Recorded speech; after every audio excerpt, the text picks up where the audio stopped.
DPO ਨੂੰ ਤੇ ਵਜ਼ੀਰ ਆਜ਼ਮ ਨੂੰ ਅਸੀਂ ਇਹ ਅਪੀਲ ਕਰਨੇ ਸਾਨੂੰ ਇਨਸਾਫ ਦਿੱਤਾ ਜਾਵੇ।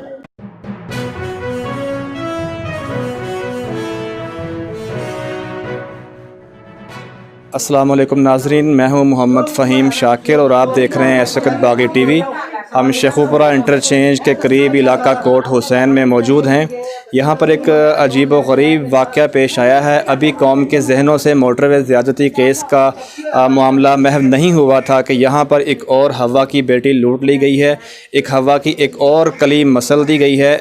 तफसीलात के मुताबिक यहाँ पर इस खातून को चंद दिन कबल अगवा किया गया था, जबकि यह सिलाई सेंटर पर सिलाई सीखने के लिए गई हुई थी। वहाँ से इसको अगवा करके तो खानेवाल मुंतकिल किया गया। यहाँ पर नशा आवर गोलियाँ चाय में इसको देकर तो उसको ख़राब किया गया और उसके हाथों पर, उसके सर पर छुरियों के वार किए गए, जिससे उसको ज़ख़म आए। जैसा कि आप देख सकते हैं कि उसके हाथ पर पट्टी भी की गई है। अवाम सवाल करती है कि क्या हम महफूज हैं? अगर हम महफूज होते तो ये वक़ुआ पेश ना आता। पुलिस की इस सारे मामले में क्या कारकर्दगी है, अभी आप मुतासरीन की ज़ुबानी सुनेंगे कि किस तरीके से ना तो रिपोर्ट दर्ज की गई उनकी, ना उनको मेडिकल की सहूलियात दी गई, बल्कि उनको शेखुपुरा की बजाय मुरीद के तफ्तीशी ने रेफ़र कर दिया कि वहाँ जाकर मेडिकल करवाएं। तो इस सारी सूरत हाल के अंदर पुलिस की कारकर्दगी पर सवालिया निशान है कि अवाम ख़ुद को महफूज क्यों नहीं समझती। सिलाई स्कूल मैं गई सी, उत्थे चिट्टे रंग दी कार सी, उहदे विच फाक लै के घर बोलदियां मूँह बंद कर देंदे।